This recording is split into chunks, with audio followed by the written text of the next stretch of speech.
Hi, I'm Clarence. Thanks for coming to this talk.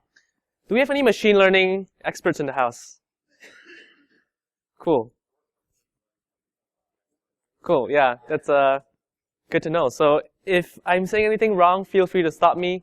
I graduated last year in machine learning, so I'm still new in the industry, but I've just done some research, and this is an area that I really love talking about because it sparks off lots of interesting conversation, and that's why I'm here. So machine learning, I think there's a lot of hype surrounding this area. People talk about it a lot, but not many people really know what to do when it comes to implementing machine learning pipelines and using machine learning in their specific industry. We're in the security field, so of course there's talk about using machine learning in the security industry.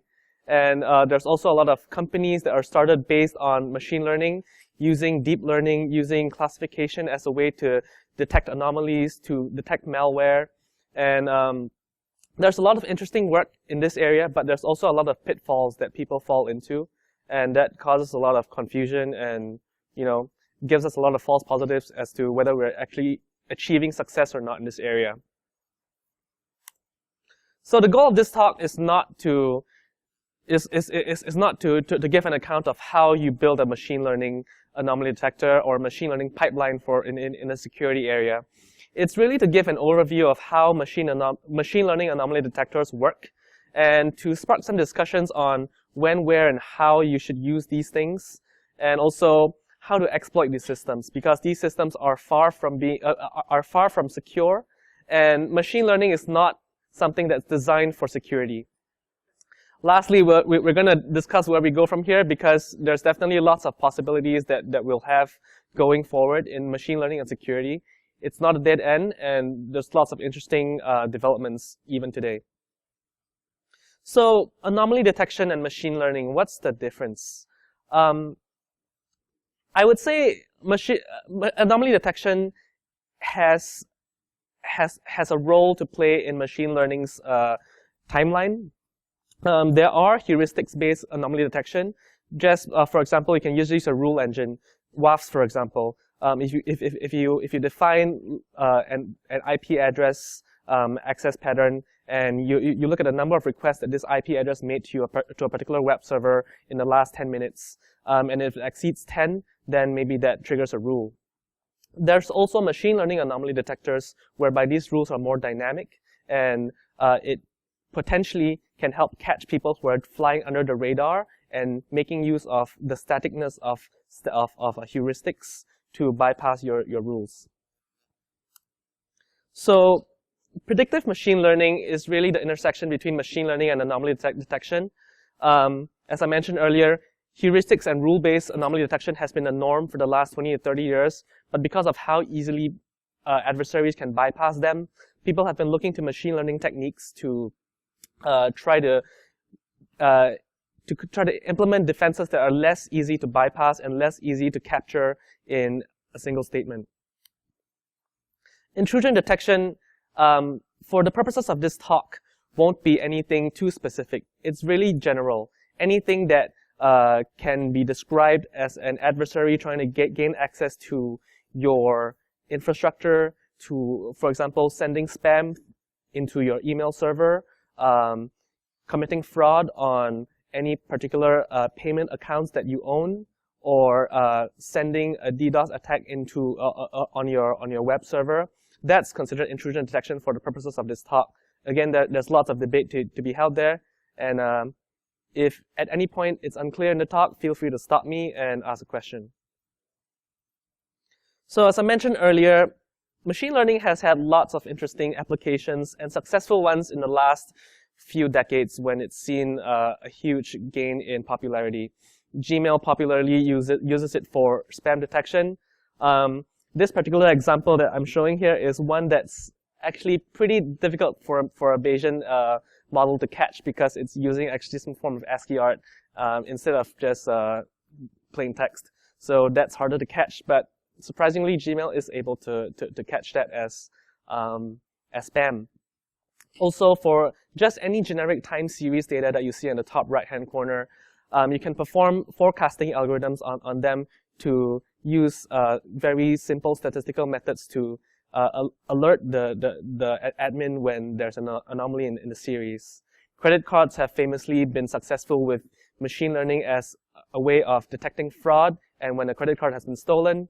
And again, I work for a company that tries to detect if the person on the other end of the browser is a human or a script. So that's also another popular area in which machine learning can be used. How do we find anomalies in these? Let's say you have a web server and you have a bunch of logs. It's not entirely clear how you would mine this data and generate a bunch of metrics that you can perform classification on, for example. Feature engineering is really the bulk of the work in machine learning, as many people would tell you. The actual performing of the machine learning is just maybe 5 to 10% of the work. A lot of the work is cleaning the data that you get and feature engineering. So because of how hard feature engineering is, methods that allow you to do feature engineering automatically, like PCA and feature selection algorithms, have been increasingly popular, and we'll discuss these later. So why are machine learning-based techniques so attractive compared to heuristics? For one, they're adaptive, as mentioned earlier. Adversaries can't just devise an attack strategy that flies under the radars such that you can't detect them. They're more dynamic in the sense that it adapts to the traffic, especially when you have a model that goes through online learning. Online learning in this context means that you have a model that goes through a constant and ongoing learning. So the model adapts to your current traffic. Why would you want to do that? For example, if you ran a website and the popularity changes of your website would result in changes in your web traffic model, then you want to account for these and not flag those things as anomaly. How would you account for these? You would account for these by training your model periodically, such that you would be able to get a signature of normalcy. And again, whether this signature of normalcy exists or not, we'll discuss them later. Machine learning techniques also require minimal human intervention. Theoretically, that's at least the goal. But we'll see whether this actually holds or not, given the challenges that we face in this area, especially in the security field. So of course, machine learning is not a silver bullet. Many people who have read about machine learning online or have heard a lot of people talking about it seem to think that it's this magical black box that can tell you when something is going right or going wrong. I used to, in my previous project, I was working on a machine learning platform that would listen to sounds that your bicycle chain made, and it would tell you predictively if your bicycle was about to break down. And without even understanding how the actual thing worked, we had investors coming up to us and asking us, you need money for this. And we just found that really scary because obviously they weren't interested in understanding the problem, and there's a lot of hype surrounding this. I've even had founders coming up to me and say that, we actually don't use machine learning that much in our product. We rely mainly on rules, but saying that we use machine learning helps us get a lot of extra funding. So definitely something to be careful. So on the other side of the argument, why are threshold and rule-based heuristics good? For one, they're easy to understand. If something goes wrong, if a rule is triggered, you know exactly why the rule is triggered, and it's easy to reproduce. It's simple and understandable for the same reasons. And it can also be dynamic and adaptive, and we'll discuss them later. The crux is that it makes things easy, and it's easy to understand. So successful machine learning applications, let's look at some of these and see how they differ from what we're talking about today. Amazon uses machine learning for recommendation engines. Some other things that use recommendations engines pretty well are Netflix, YouTube. They recommend you things that they think you'd like by building a profile of you and matching you with other people that match a similar profile and what other people have liked. Gmail spam, we mentioned earlier, just using a simple Bayesian technique. Of course, Gmail isn't using a simple Bayesian technique today. They're using much more complex methods, from what I know. But pretty much the idea is there. This is a pretty interesting application. This came out of Stanford a couple of years ago, where it's basically doing deep learning with a recurrent neural network on a sentence, and it's able to tell you if this sentence has a positive connotation or a negative connotation. It's surprisingly and scarily accurate, and I urge you to go try it online. Just look it up, Deep Learning by Richard Socher. So we want to set some expectations for what machine learning can do for us and what it can't in the context of anomaly detection. The idea is that, if someone were to go about formulating the problem and the solution, you want to find anomalies in data. And you want to be able to form a model of normalcy if it exists. And then you want to be able to alert the admin if anything deviates from this model of normalcy. There is a big machine learning and anomaly detection problem. And I'm not able to pinpoint exactly why this problem exists. But there's a lot of machine learning and anomaly detection research in the last couple of decades. From the 70s, 80s, 90s onwards, there have been a lot of papers written in this area. And I know because I looked them up and I tried to read through all of them, and there's a lot. But why aren't there more successful systems being used in the real world? We haven't heard of anomaly detection systems that are ubiquitous, that have used machine learning in a way that can solve a problem much more successfully than a heuristics-based one. Why? So here's my proposal. Traditional machine learning is meant for identifying patterns for learning similar things. If, let's say, in the case of a recommendation engine, you can identify patterns in how users like certain things and then recommend similar things to other users that are like them. This is the act of finding similarities. Anomaly detection is to find anomalies. And the paradox behind this is that when you're finding an anomaly, you train the negative example on a very small subset of the large positive example data space. So this is something that machine learning wasn't really designed for. And that's why when you're training a classifier and you're trying to generate this model of normalcy, it's hard. And the second thing is that machine learning is based on reinforcement learning. A lot of it is based on trial and error. So for example, when you have a large data set and you want to test out, you want to train a model to be more and more accurate over time, you rely on the feedback loop to increase the accuracy of this model.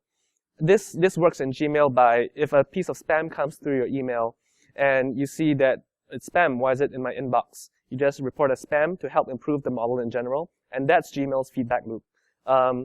Amazon and Netflix feedback loop is more passive, but it still exists. If you don't click on the things that they recommend you, it's a negative feedback. It's a piece of negative feedback. In anomaly detection, it's hard to really pinpoint what this feedback loop actually is, because as mentioned earlier, the whole paradox is that if you can accurately and with a certain level of confidence identify what is anomalous, then what's the point of having the anomaly detection in the first place? So these are a couple of problems in a whole plethora of them that kind of illustrate the differences between using anomaly detection in the security space with machine learning techniques. So the very high cost of errors is also something that we have to consider. If a piece of spam comes through your inbox, it doesn't cost you much. It doesn't cost Gmail much, actually. It actually helps them to train their model to become more accurate. However, if an attack goes through an anomaly detector, it actually hurts the integrity of the system quite a lot because of the high cost of false positives and false negatives. If you think about it, analyst time is actually the most expensive aspect of any security company or any large organization with a security team. When you have an anomaly detector that constantly flags anomalies, then obviously analysts will have to spend a lot of human time verifying these anomalies. And what we've seen in many companies, and I'm sure you've heard of, is that IDS and IPS systems have failed in this way and have caused analysts to just turn on the mute button. Lack of training data, as mentioned earlier, negative examples have no there's just no way of generating enough negative examples to train a good enough classifier to classify something as negative. Then again, there's the semantic gap. The semantic gap, I would argue, is the one largest reason, it's the one largest challenge surrounding machine learning in general. If something is flagged as anomalous in a rule-based engine, you can verify that by running the example of the event that failed against the rule engine again, and you'll see exactly what failed.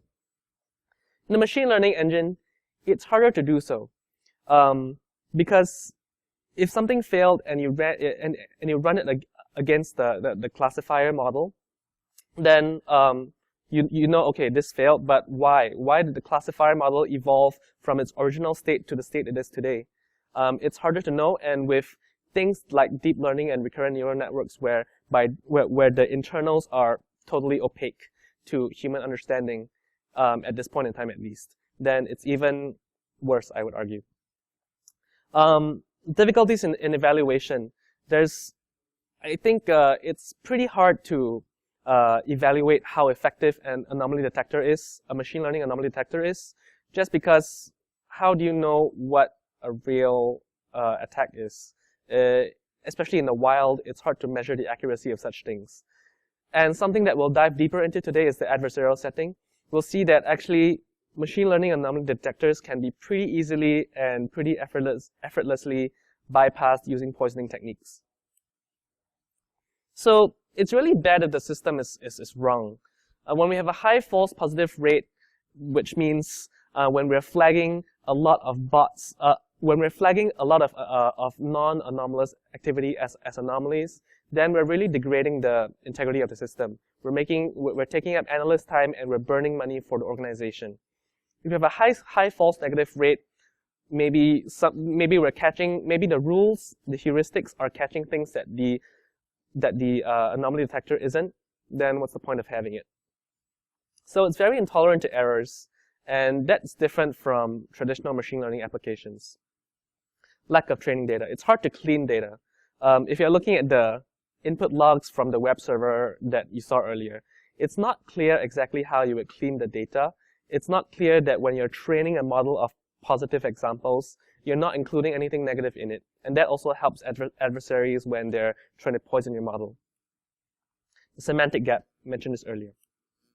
So devising a sound evaluation scheme is more difficult than building the system itself, which is so paradoxical because then you're spending more time evaluating the system. And a lot of papers that, if you read about papers in anomaly detection, they're all written in a very closed environment.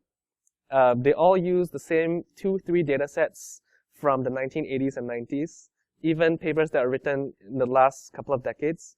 So that's interesting. They're all always origin, destination, flow graphs, and that's weird. And I think it's because fundamentally evaluating a machine learning algorithm and anomaly detector is hard.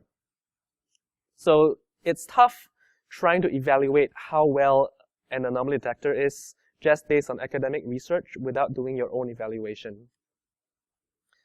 Advanced actors will spend time to bypass the system, and we'll look at that later. So how have real-world anomaly detection systems failed? There's so many false positives. It's hard to find attack-free training data. It's hard to get any data at all, actually. And it's used without deep understanding. When people think about machine learning and security, they think, okay, maybe I'll just start out with a bunch of data from my web servers, from my event logs, and then I'll use maybe SciPy or scikit-learn to create a prototype. And then if I get a working prototype, then I can work off from there. But it's actually pretty hard to evaluate once you've gotten that first prototype. And that's the hard part, feature engineering and trying to make your model more accurate, because if the model isn't accurate, then it's pointless. And model poisoning, that's also been seen in the real world. So is it hopeless?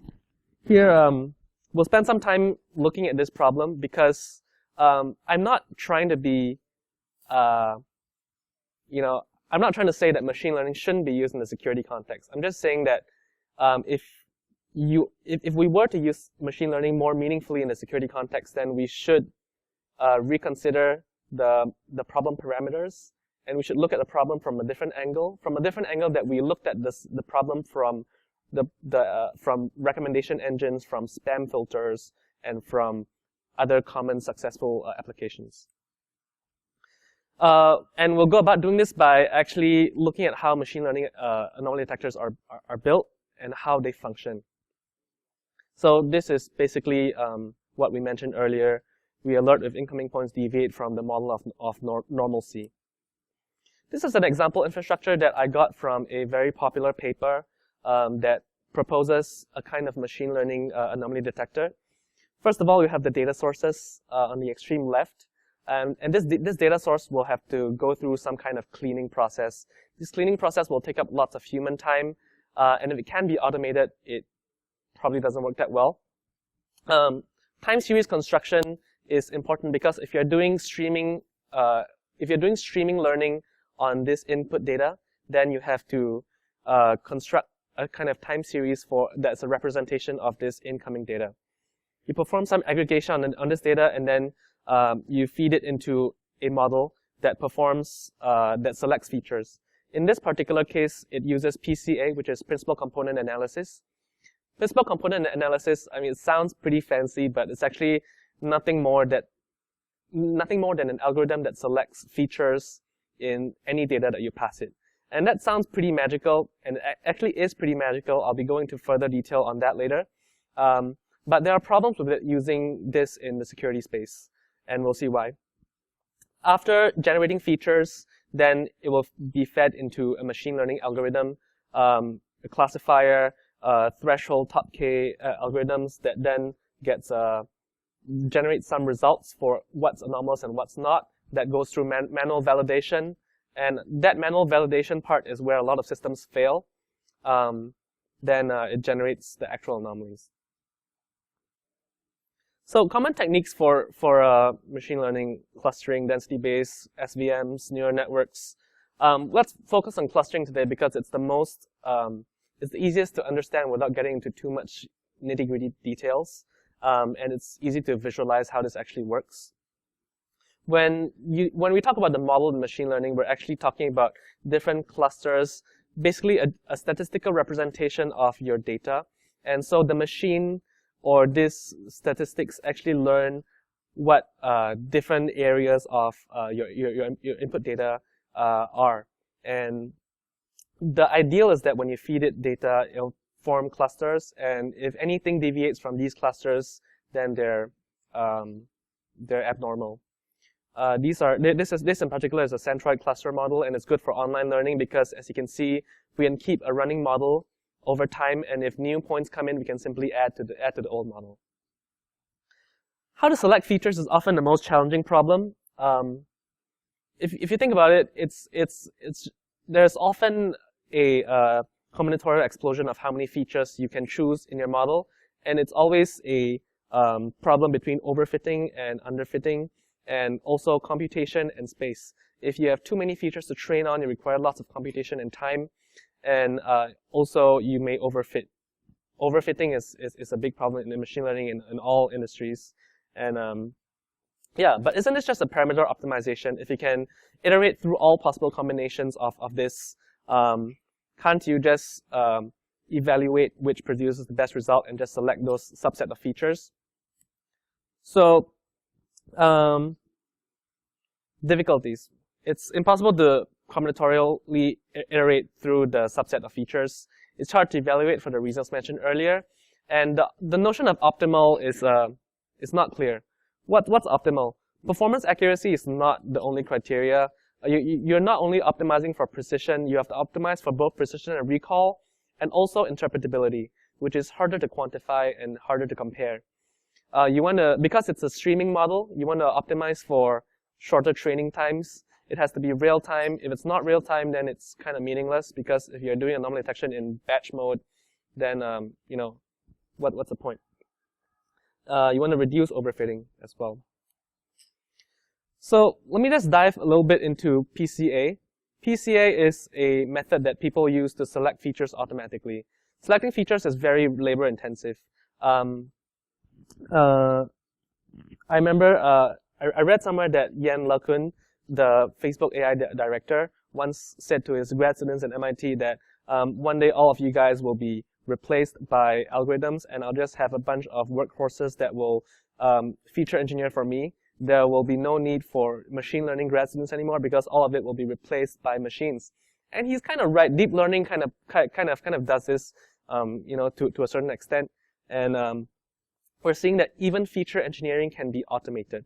And this uses statistical methods. It transforms data into different dimensions. So the list of features that it selects are actually latent.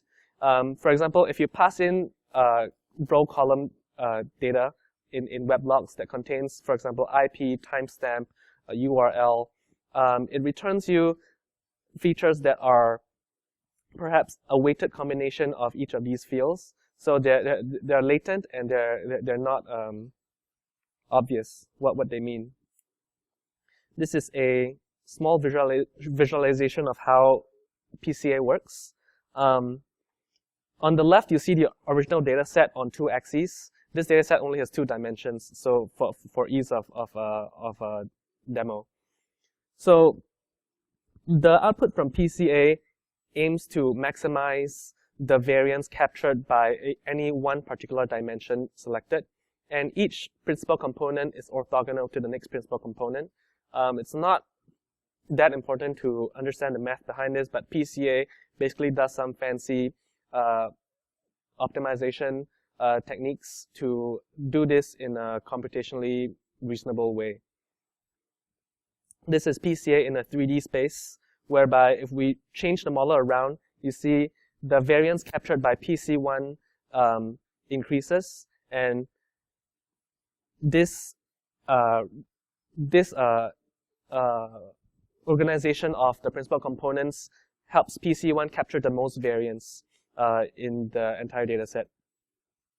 So when we do PCA, we want to select principal components that cover 80 to 90% of the data set's variance. And this allows us to minimize the computation required to perform machine learning and allows us to capture the most variance. Again, this is a purely statistical method, and there's no context. The PCA doesn't know whether this component chosen is an IP address or is a URL or represents a certain amount for a transaction made. So this is a scree plot.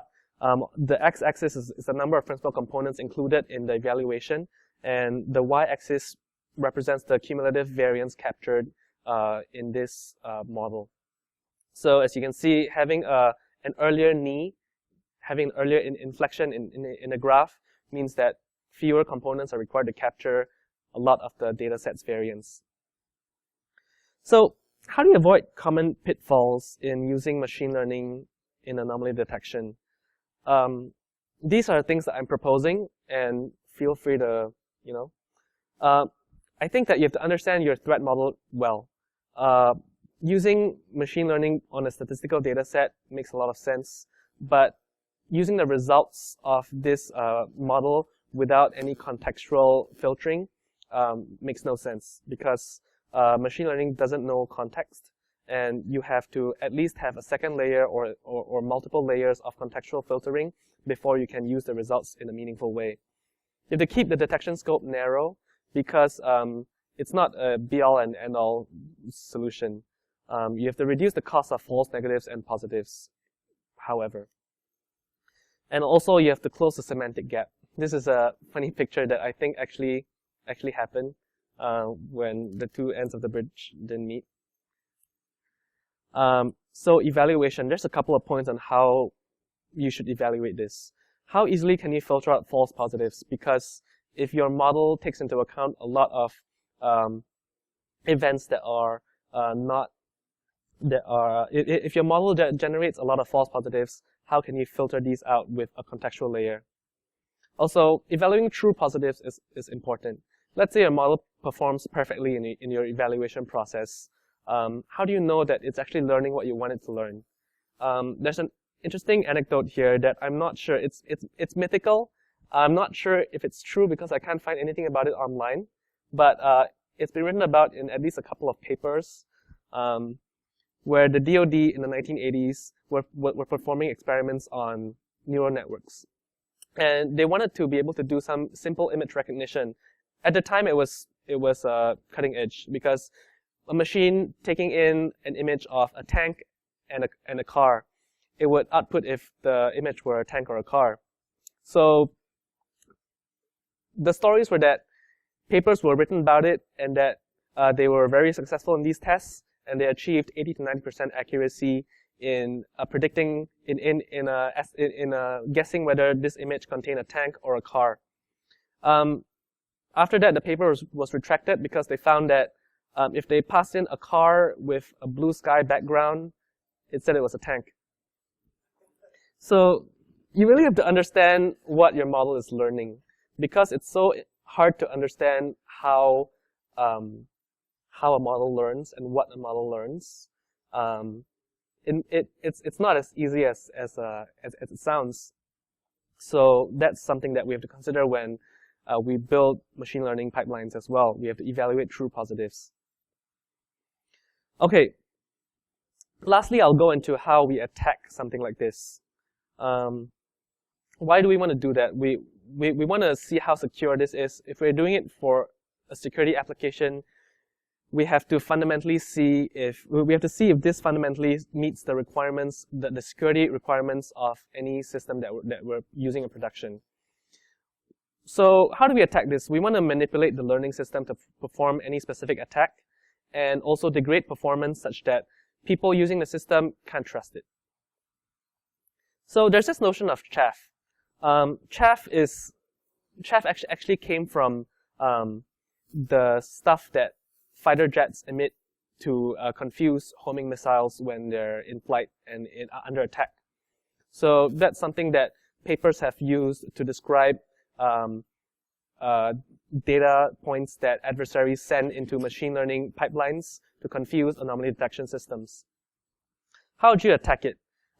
This is a simple representation of a centroid-based machine learning anomaly detector. It's a classifier. I omitted all the points and just included the center of the centroid. So you see, injecting chaff, it's possible to shift the decision boundary of any classifier. And of course, you would shift it slowly, and the center before and after the attack would would allow an adversary to shift the model to his needs.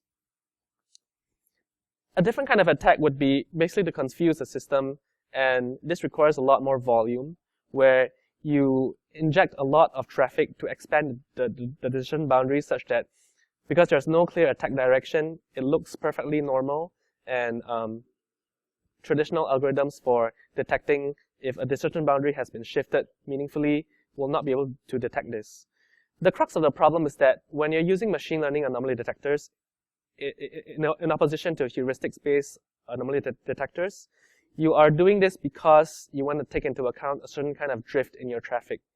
If your traffic were static, you wouldn't be looking into machine learning. You'll be just using rules.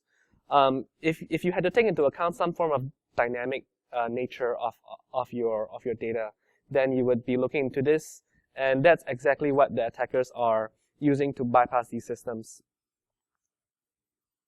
So the boiling frog attack is interesting.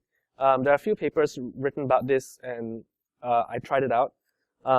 Basically what it means is that to avoid detection go slow, you play around with the chaff volume and injection period, and basically you want to reduce the volume and elongate the injection period such that if you were to perform injections onto any kind of model, you wouldn't be easily detected. And this makes a lot of sense. But how would you defend against this? First thing is to maintain a calibration test set. So I'll propose a few defense mechanisms for how model poisoning can be circumvented. And then I'll go into why these don't necessarily work. So first thing is that you maintain a calibration test set. When you have the initial model, you have a test set, and you run the test set against your model, and you see and you note down which events are anomalous and which are not. And then after some time, after some period of training, you run the same test set again, and see if this has changed or not. There are a few reasons why this doesn't really work. The most important of which is that when you're selecting features, it's hard to generate a test set that exercises all of the features, especially when the features are latent. So by changing the IP address and URL, for example, you may not exercise certain latent dimensions that your model is taking into account. So this is an example of a test set whereby the green points, on the left you have the initial model, and on the right you have the updated model that has shifted, and you would see that the yellow points have fallen out of the notion of normality and the purple points have fallen in. Something else that you can do is decision boundary ratio detection. So this would mean that if you detect that a lot of points coming into your web server, for example, have been falling very close to the actual decision boundary, then you would be able to flag that as anomalous. So it's kind of like an inception of anomalies. You would have an anomaly on your anomaly detection model, and that again complicates things a lot, because how do you define how wide this region should be? It's easy to, again, for the attacker to figure out where your decision boundary ratio lies and then just fly under that, because that's static as well. So again, this allows adversaries to expand your decision boundaries. So can machine learning be secure? It's not easy, because the very notion of reinforcement learning, the very notion of online learning means that you have to adapt to the data. And fundamentally, it's hard to distinguish between real drift, real changes in the traffic that you expect, and adversarial traffic that aim to poison your model. But what you can do is to slow adversaries down, and it gives you time to detect when you're being targeted. And I think it's definitely not a lost cause. How do you defend against this? Obviously, there have been lots of papers written about how you improve principal component analysis, how you improve models to circumvent poisoning. There's this thing called Antidote, and Principal Component Pursuit and Robust PCA, and these are actually in use now. Netflix wrote a blog post in February about how they're using Robust PCA in their RAD anomaly detection system. I think now it's called Trainwreck. Yeah, I think, not sure, but that's in use now. But again, I did some experiments on this. I implemented PCA algorithms myself. So it's a simple toy system, and I'll be showing the results later, and we'll see that it's actually not that much more effective than the naive one, and we can still get past it with a certain level of certainty. Robust statistics is interesting. So principal component analysis measures the variance captured by any principal component by using mean.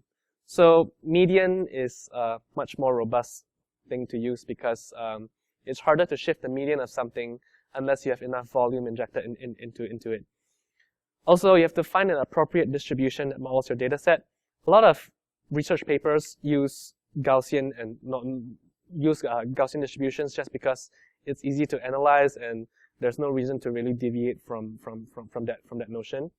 And because of that, a lot of libraries that implement machine learning functions also default to Gaussian and normal models, and people that don't really understand their data set well will just go with the default. And that causes a lot of inaccuracy, so it's impossible to tune, and it just generates a lot of confusion. And to use robust PCA pretty much. So I'd like to finish off with some kind of result presentation. I ran my own simulations with some real data. I didn't have access to actual anomaly detection systems that were used in other companies, because there's no commercial solutions that was ubiquitous, and I couldn't just go up to, for example, Netflix and say, hey, can I run this test on your secret system that you don't want people to know about? But if anyone wants to work with me and do future research, I'd be more than happy to do so. Basically, I looked for a large data set of Apache access logs and ran the tests that I mentioned earlier. This is a projection. Sorry, the dots in gray are a little hard to see, but basically this is just a projection into onto target flow space and the first principal component space of the data set. And we see that robust PCA and naive PCA give roughly the same direction of flow, which makes sense. This is chaff traffic injected. Again, it's not easy to generate chaff like this. I had to go through a pretty long period of trial and error because these are latent dimensions, and I couldn't just, for example, change the IP address by 1 to generate a chaff that shifted right by 1. It was hard to generate this, but pretty much it gave me what I wanted to see. Naive PCA actually shifted by a lot more than robust PCA. Robust PCA is a combination of antidote techniques and using a Laplacian distribution, which is more suited for web access logs in this particular case. So you can see the faint blue line shifted to the dark blue line, and the light blue line shifted to the darker green line. I also tested the boiling frog approaches over 10 training periods. So you can see I tried to represent the different amounts of data of chaff injected into this model with different colors. The green ones were injected first, and then the red ones were generated last. So over 10 training periods, we will see the results later, how the model changed. So the thing is that boiling frog attacks are harder to detect because people can't basically block any group of IP addresses or any characteristic of your of the method that you're using to generate this chaff by simply putting it under a threshold or saying that you're sending too much data or maybe guessing that they're undergoing some kind of DDoS attack. And the last method of attack is simply by putting a lot of random data into this to try to expand the decision boundary. And we see that the shift is also pretty significant for naive PCA and less so for robust PCA. So here are the scree plots for RPCA and naive PCA. With no poisoning, robust PCA performs pretty well for that particular data set. With the boiling frog attack over 10 training periods, we see that it performs also pretty well, but there's a lower chance of detection on the adversary side because they won't be that easily detected as a DDoS attack or someone trying to poison their model. We see that RPCA with 50% chaff, so it means that 50% of the total traffic that you're receiving is adversarial traffic. It actually degrades the integrity of the system quite a lot. And it almost nears the effects of a random detector. So just jumping ahead to evasion success. Let's look at these numbers.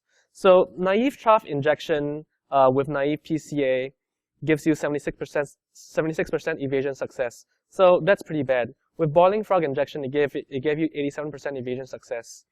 But even when you're using both boiling frog and robust PCA, it gave the adversary 38% evasion success, which in my opinion is still pretty high. If you're able to attack an anomaly detector and evade it with 40% accuracy, I'd argue that the anomaly detector isn't working as well as it should. So that's it. Anomaly detection systems today are not so good, but they're improving. I think machine learning still has a role to play in the security space.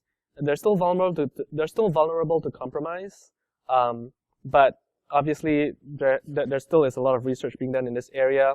And if we can find more robust ways to perform classification, to perform feature selection, then that'll be great. But in general, the wisdom surrounding this area is that you should use machine learning to find features and thresholds, and then use these selected features to write heuristics, and then run your anomaly detector with these heuristics. because then you'd be less susceptible to online model poisoning attacks, and you'd be and you'll be able to understand what caused these attacks, what caused the anomalies better. So what next? I want to do more tests on anomaly detector systems that others have created. If you or your company or a friend has implemented any anomaly detection systems and wants to work with me to test them out, to see how susceptible they are, how secure they are against model poisoning, against any other kinds of attacks, then that'll be great. Defenses against poisoning techniques. I mentioned a couple earlier, using the decision boundary ratio and using chaff detection. If there are better ways to detect if someone is trying to poison your model, then obviously that will help the cause a lot. And also, I want to experiment on more resilient ML models. There are a lot that are in research in the research phase today, and I think in the coming years they'll be much more popular if they show promise. Lastly, I'm not sure how many of you guys are from the SF Bay Area, but I run a meetup group called Data Mining for Cybersecurity. It's a pretty active group. We have meetings between 2 to 4 weeks, once every 2 to 4 weeks. Our last one was actually last week at Area 1 Security, and our next one is at Netflix. So we talk a lot about machine learning and using statistical models, using data mining to solve security problems. And it's an active area of research. There's a lot of talk on it, but what I've seen is that people want to go about using machine learning in their security problems, but they don't know how to start. And if they have started, it's more of a prototyping thing, and they haven't found enough cause to switch over. Our last meetups were at Facebook and LinkedIn, and I work for a company called Shape Security. And what we do is we detect automation in web traffic. So that's it. Any questions? Here.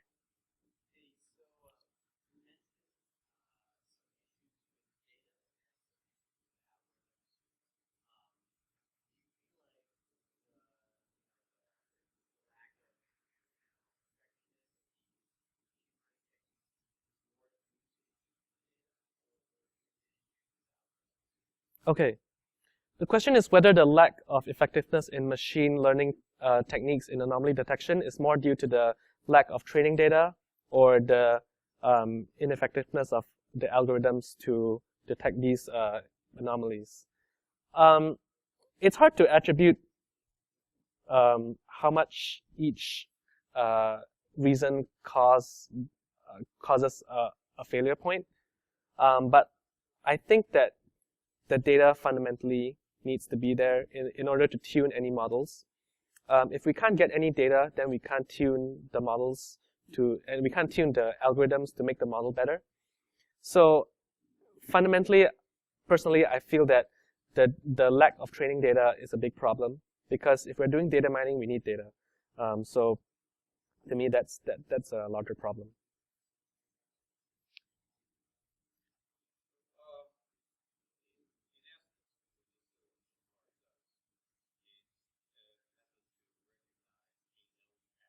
Yeah.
Right. In the grand scheme of things, if we detect a known pattern and our legit patterns change over time, and our illegitimate patterns change over time, is it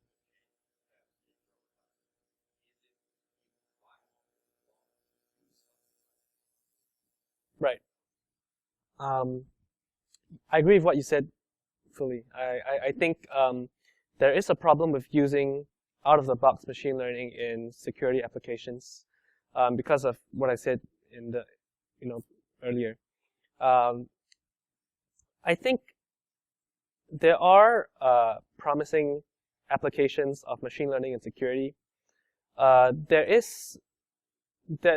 think that there's a paper written a couple of years ago whereby malware and Android applications were successfully found with up to 95 to 97% accuracy on their test set, of course, using deep learning techniques. And that's interesting because malware detection using machine learning has been pretty established for a while, and it's a small enclave in which machine learning has shown success. But in a more generalized approach, where we're talking about finding anomalies in general without any context surrounding it, then I think personally I'm pessimistic. Until something new comes up, then we have to reconsider the problem. Yeah. Like malware detection, to clarify, we detecting no malware for which the pattern is functioning. Yeah. High level unknown. So if we don't know how it works, we don't know the pattern, unknown pattern or unknown malware, we won't be able to catch it. Yeah. Now it may make the process of catching known malware a lot less labor intensive, but still make it a very useful tool. But like any tool, it has limitations. Yeah, exactly. I think I can't say I know exactly how that Android malware thing worked because it's been a while since I looked at it. But if I remember correctly, what they were doing was to train the model on a bunch of malware that it has seen before, and have a test set containing malware that it hasn't seen before. So it used a recurrent neural network to train a model of normalcy and a model of abnormalcy, and then the model was soft enough. We had a soft enough decision boundary ratio that was able to classify something that it hasn't seen before, a totally different kind of malware or a weird function calls, API calls that would let it classify the application as malicious. Yeah.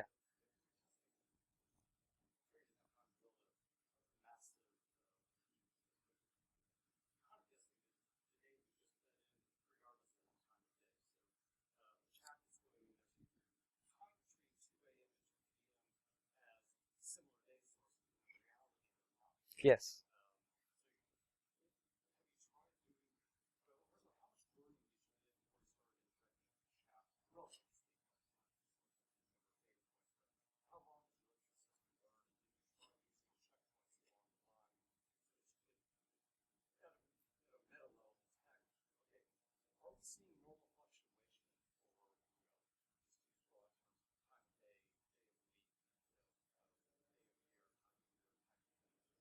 Yeah. So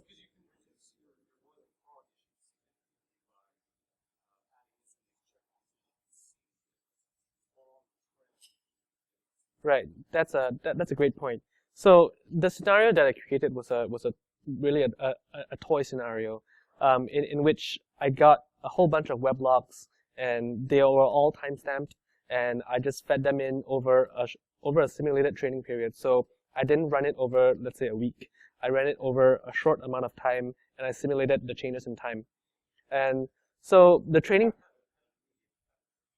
Yes, so the chaff had an immediate effect. And the problem of the boiling frog attack is really more complicated than I actually made it sound earlier, because the adversary really has to have knowledge of when you're training a data set. Presumably, the model won't be trained continuously 24/7.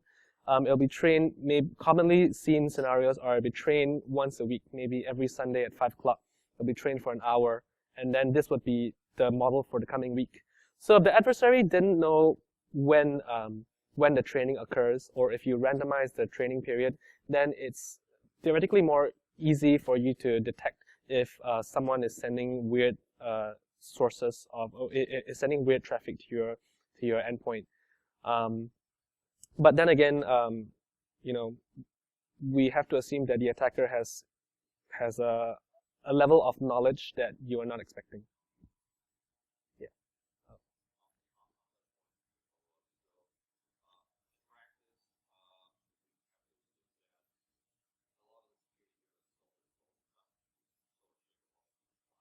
Mm-hmm.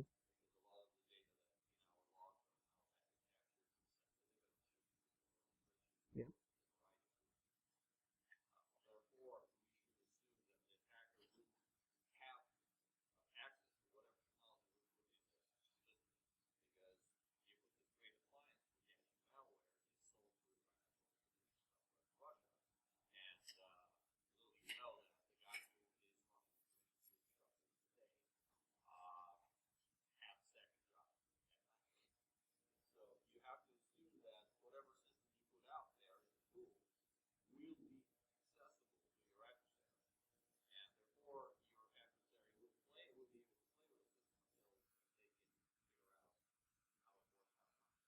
Right.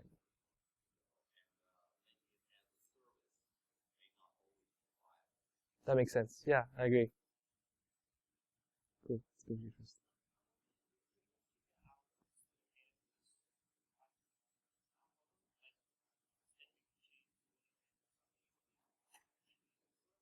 So just looking, I haven't looked at all kinds of algorithms, obviously, but oh, okay, yeah, sorry, yeah, I have to wrap up after this. But I've seen that classifiers are particularly susceptible to poisoning attacks and are maybe the most insecure because they use the notion of the means of sets of points, which is insecure statistics, and using SVMs would be helpful. I think I haven't played around with testing it too much, but just you know, it sounds like it would be perform better against attacks.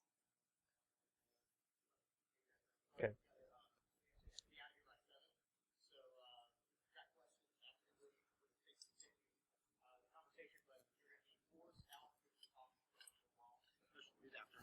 Yeah. Oh, got it. Thank you. Thanks so much. Great talk. I'll be one of the SVP. Thank you.